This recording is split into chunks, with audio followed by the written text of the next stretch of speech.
Welcome to the Disability Granted channel. You applied for Social Security disability, your application was denied, and you were disappointed, but you didn't quit. You appealed by requesting reconsideration. Your reconsideration was unfavorable, but you didn't quit. You requested a hearing before an administrative law judge. But for heaven's sake, how much longer are you going to have to wait? You may have thought that going through the application reconsideration took a while. How much longer are you going to have to wait for a hearing? You suffer a severe disabling condition and you need adequate medical care now. You need some monetary assistance. You're disabled. You're struggling. How much longer must you wait? Social Security tells us, Social Security says currently the national average wait time for a hearing is 11.8 months. And they say that's the national average. Oh, they also tell us the national average case processing time is 418 days. That's about 14 months. Not sure what they mean by case processing. And is that everywhere?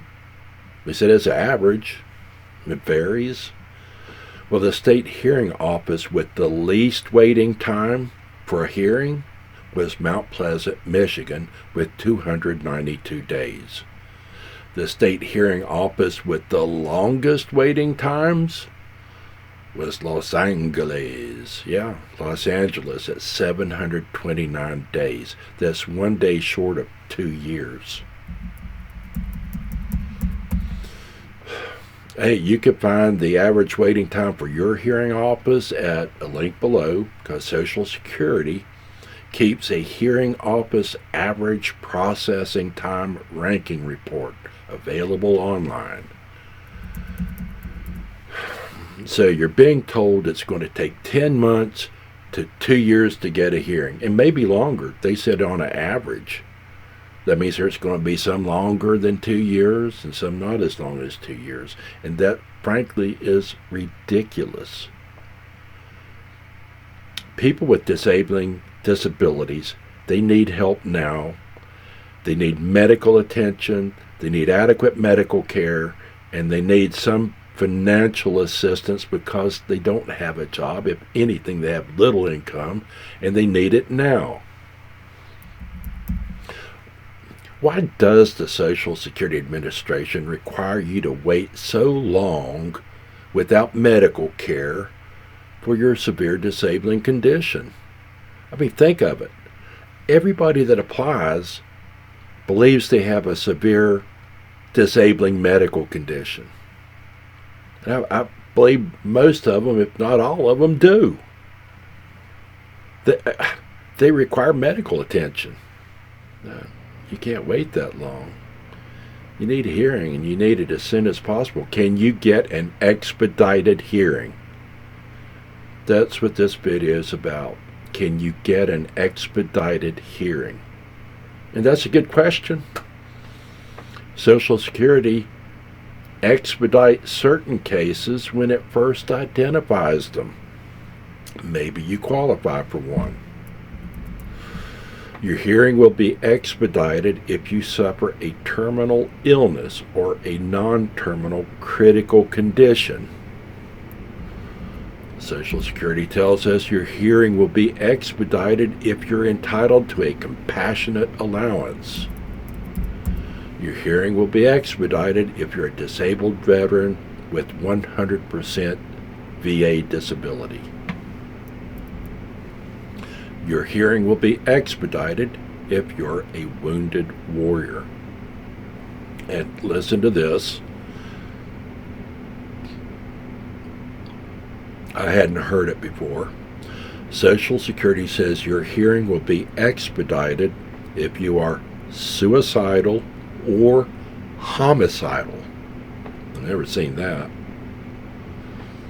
I don't know how many administrative law judges are going to get in a hurry to have a hearing without a bailiff or any protection with the homicidal claimant. But that's what they say. And let me say something. If you're having suicidal ideations, get help. And I don't mean to join groups of suicidal people and talk about it.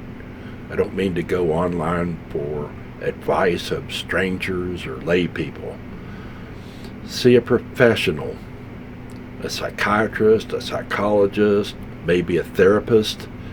You need to understand one thing. Suicide is a selfish way to permanently harm your loved ones. Please don't do it.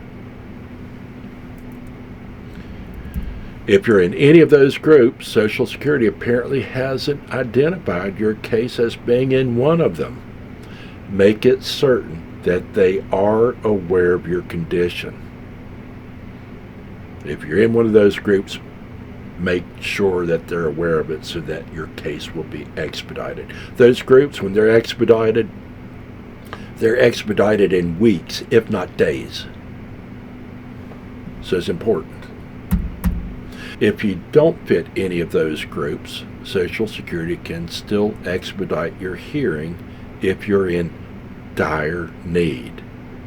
If you're in dire need, your hearing will be expedited. Social Security says a dire need situation exists if, and they list these things, if you're without food and are unable to obtain it, if you lack medicine or medical care and you're unable to obtain it, if your access to necessary medical care is restricted because of a lack of resources.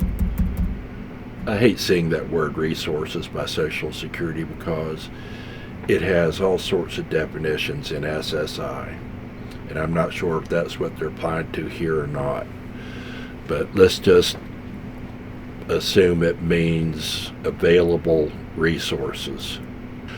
Social Security will expedite your case for dire need if you lack shelter.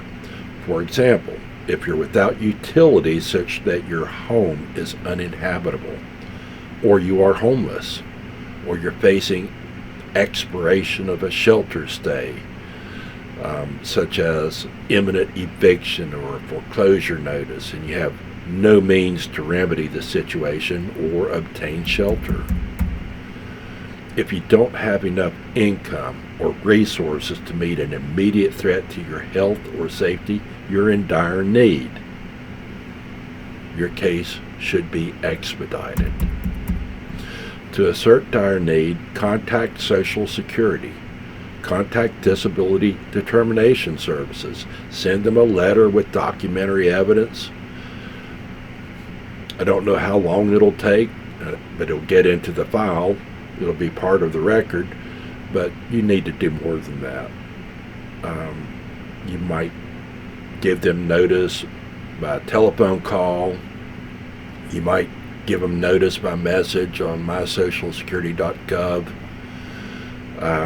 You might just go to the local Social Security office, and you can go with friends, your spouse, loved ones, and you could take them copies or take them your bills, your power bill showing they're going to cut your power off.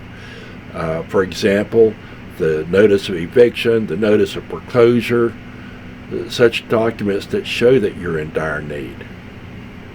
I think that may be the way I'd want to do it.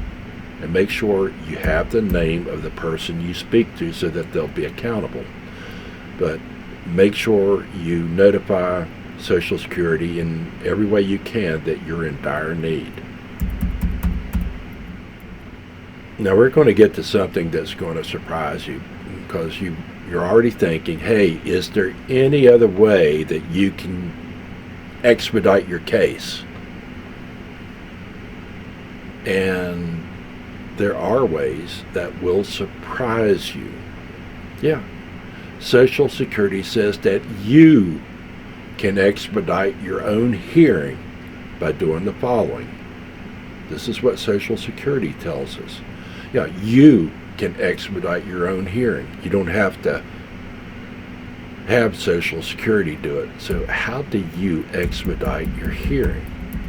Well, Social Security says, first, number one, Social Security suggests to get a letter from your congressman or senator to prevent an inordinate delay in processing your case. Don't hesitate to have your congressman or senator send a letter to Social Security on your behalf. A lot of people are afraid that it's going to ruffle somebody's feathers. Well, it shouldn't, because Social Security suggested that you do it. They suggested that you do it in writing. It's online. They told you to do it. So do it. You can expedite your own hearing by doing other things. Number two, Social Security tells us, this is something Social Security tells us. They say, hey, we're required to send you notice of hearing 75 days before your hearing so that you can get ready. Remember, the hearing dates are 10 months to 2 years. Why are you going to wait till 75 days before your hearing, to have your case prepared? Frankly, you should have had it prepared at the reconsideration level, at the application level. But you certainly should have had it prepared earlier than 10 months, earlier than 2 years. Social Security says that you can expedite your hearing, they say, by waiving the 75-day notice. And you do that by completing an HA 510 form they send you, that's waiver of timely written notice of hearing. And you return it to the hearing office handling your case. A link is provided below to that form.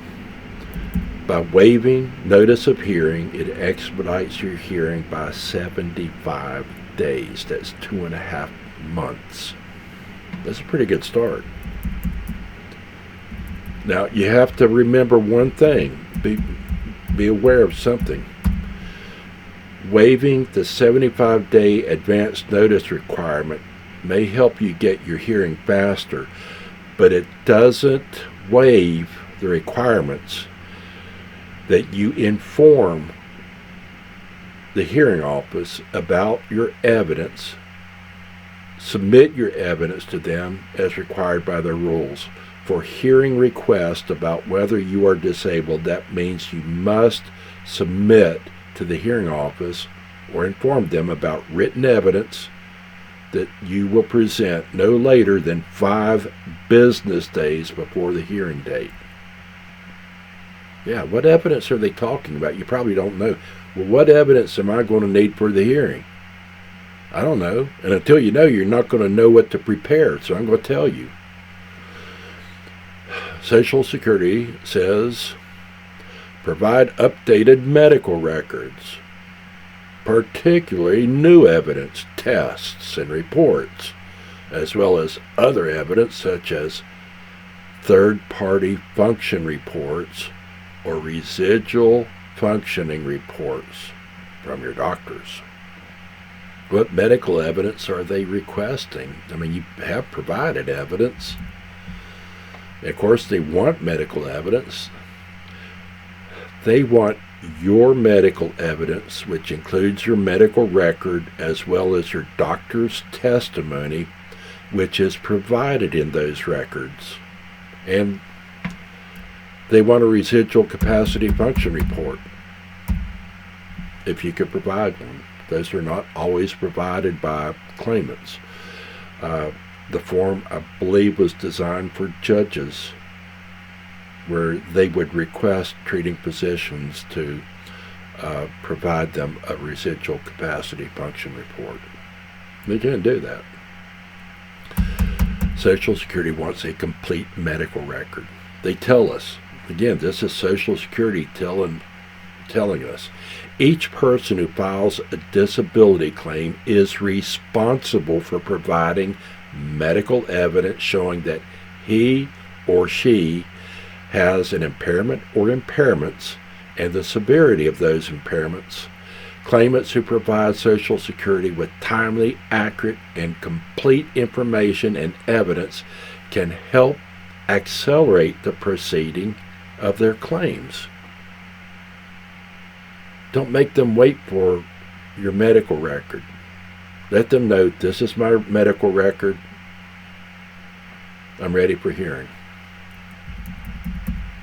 If your medical record was, this is what they say, if your medical record was incomplete before reconsideration, complete it now.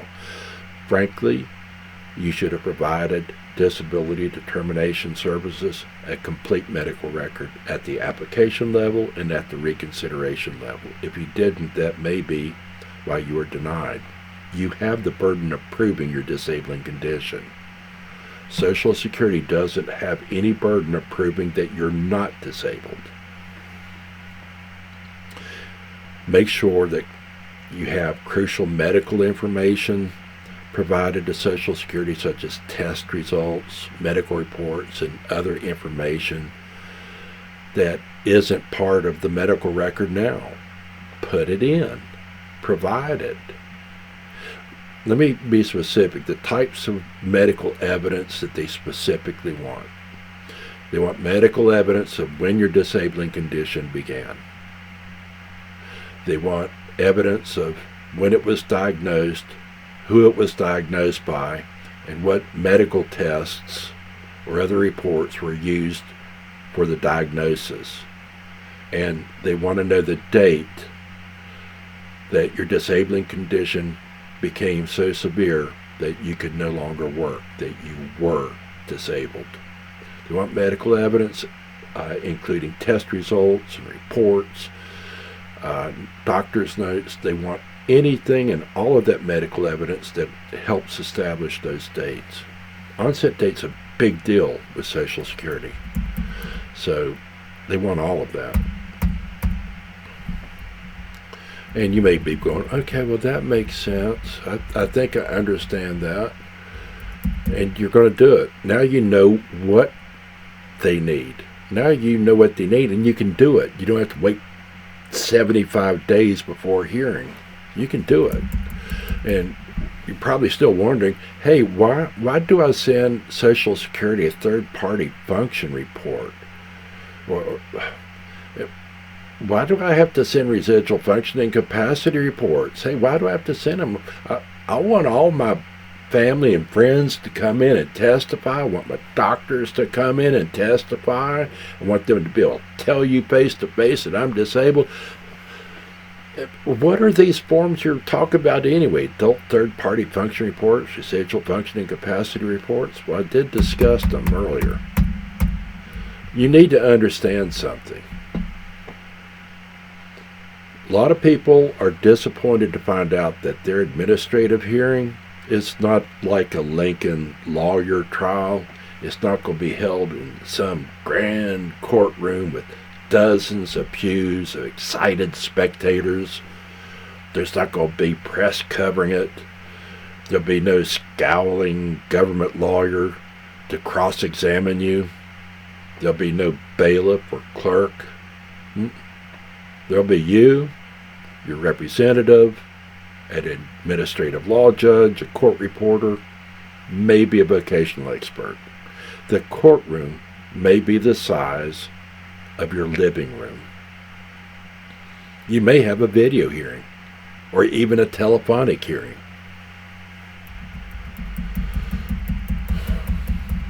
Social Security describes a typical hearing. Yeah. See, they tell us all this stuff. They may not tell us like I'm telling you, but this is what they say. Social Security describes a typical hearing. This is what they say. During the hearing, the administrative law judge explains the issues in your case.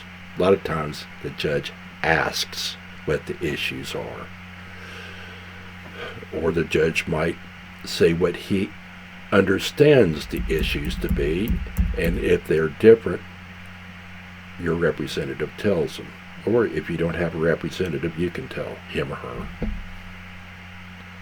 The judge may question you and any witnesses you bring to the hearing. Notice he says may question you and any witnesses you bring to the hearing. Doesn't say will. The judge may ask other witnesses to attend the hearing. In other words, the judge has the power of determining whether or not he's going to talk to witnesses. You can bring them, doesn't mean that they're going to testify. For example, during a hearing about whether a person is disabled, the administrative law judge may ask a medical expert or vocational expert to testify. You and the witnesses answer questions under oath or affirmation. The hearing is informal.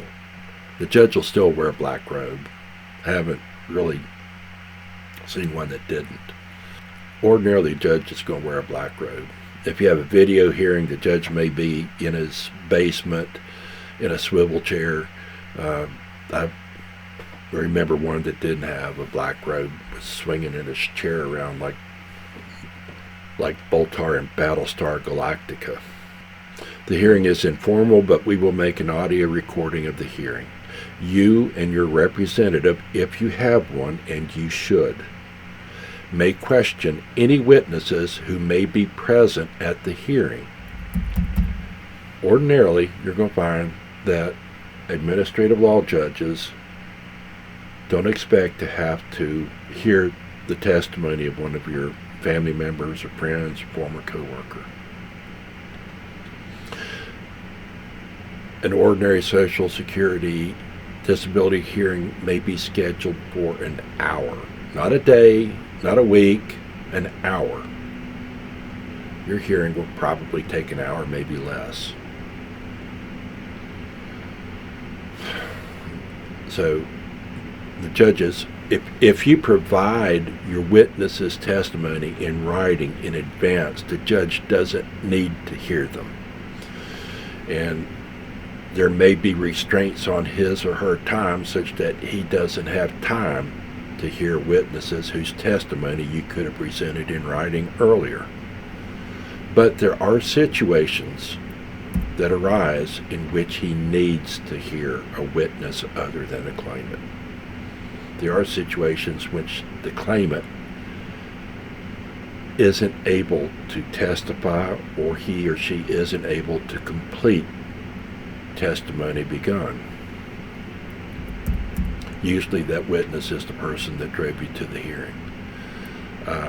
With the video hearing, I don't know what they're going to do. Telephonic hearing, if you get to the point where you can't testify anymore, maybe you have a loved one there and they could pick up the phone and explain to the judge what's going on, and maybe the judge will want to hear from them.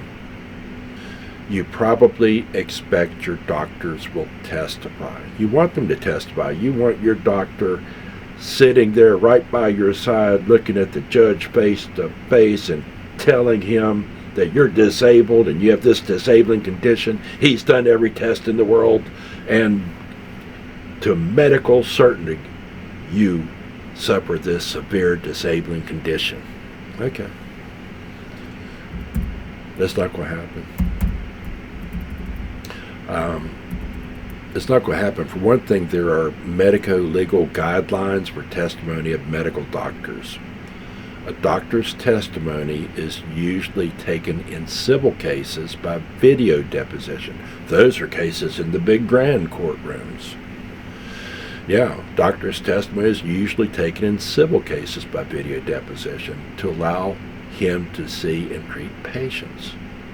The two professions came to an understanding that doctors need to be in their offices and at hospitals treating patients instead of waiting in a court to testify. So in Social Security hearings, a doctor's testimony is provided in your medical records and in residual capacity function reports.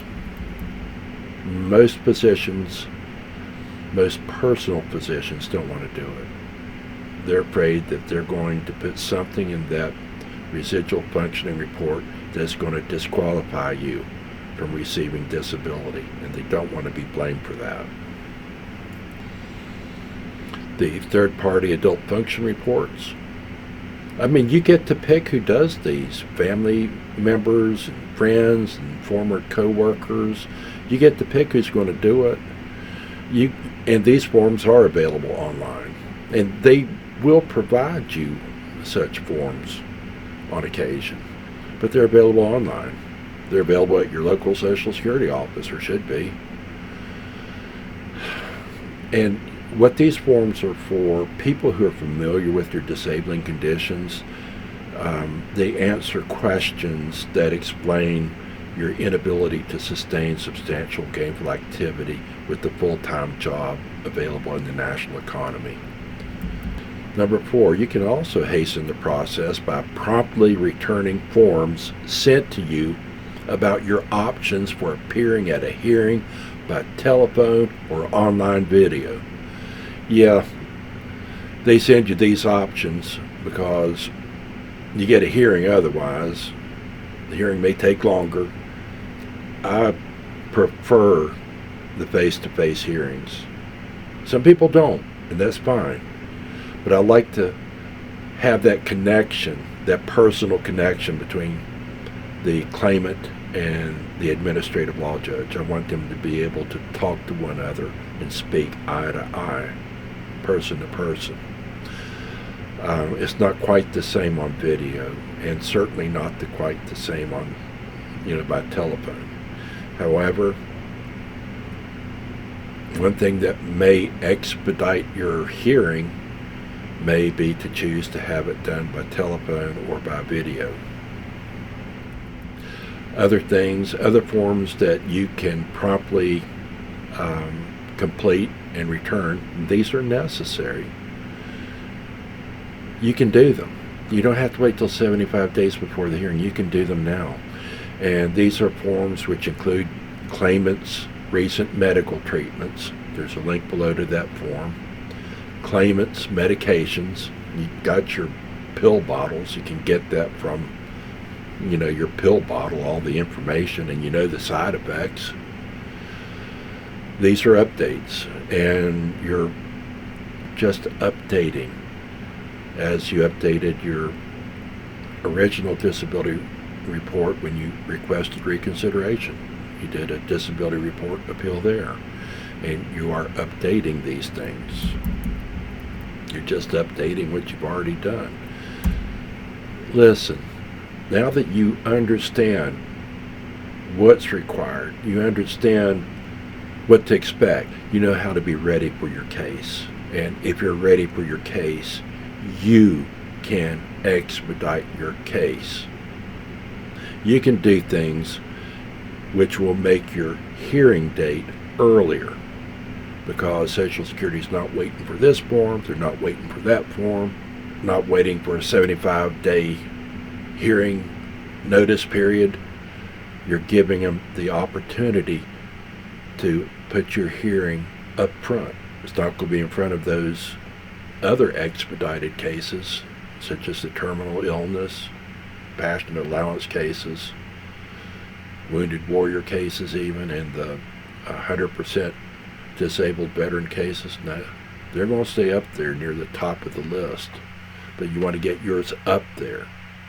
Yours may not be expedited to days or weeks, but yours may be expedited much sooner than 10 months to 2 years.